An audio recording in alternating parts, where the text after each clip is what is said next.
Machiegni weche tuke nyinga Milton Ochieng. Bende ng'eyo jadhong' mathiring'inyi miluongo ni Elly Ajowi.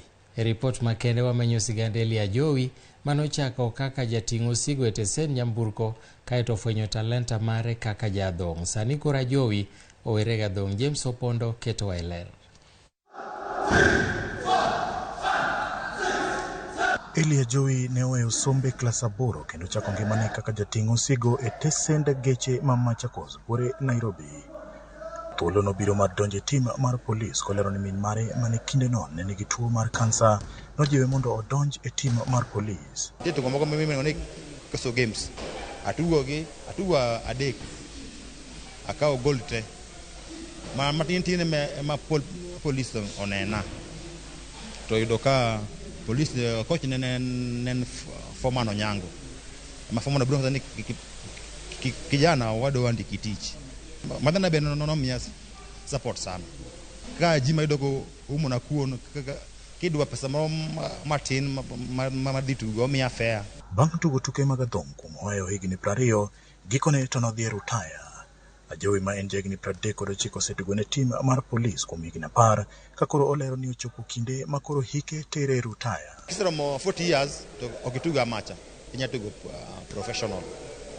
Koro an igame mogola na rita na ero madrebe ni omedi ga dadhi mana mbele tugo keche boxing mi ngato bete gi discipline madunge emo orita.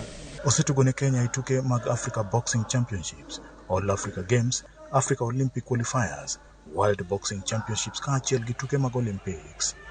Kata odoko ne chunye gombo dhi mbele gi tuke gi, olero ni ma en kinde mar weyo ne jotugo matindo thuolo mondo donji e weche mag puonjo tuke mag adhong'. Ikoro poda tugo nikech onge ng'ama osego goya Kenya.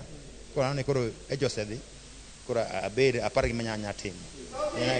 Kanya tugo professional kata anya bet coach. Elly Ajowi goyo ni Nyasaye erokamano kuom tieko tugo higni gi duto ma ok oyudo hinyruok moro amora.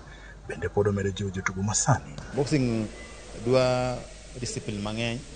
Bede gi discipline kaka chiemo, kaka irwakri, kaka idil gi ji, discipline bo michopo mabor. Jatugo no mosebedo tim Kenya kuom thuolo malach koro bedo achiel kuom jotugo ma nigi lony mararieya modhi e rutaya, kama bende oting'o ni Komanda Okoth ka jatugo Fred Ramogi matugo ne tim mar jolweny ema koro dong'. Ajowi wacho ni kata odoko ni giwuok, Kenya nitiere gi jotugo ma pod tindo kendo biro dhi mbele gi duoko maber. Bang' tugo tuke mag adhong' kuom mohewo higni 20, Elly Ajowi koro riwre gi nyawadgi Nick Okoth e dhi rutaya. Kata kamano en kod geno ni obro chiwo lony mare ne nyithindo ma pod tindo madwa donjo tuke mag adhong'.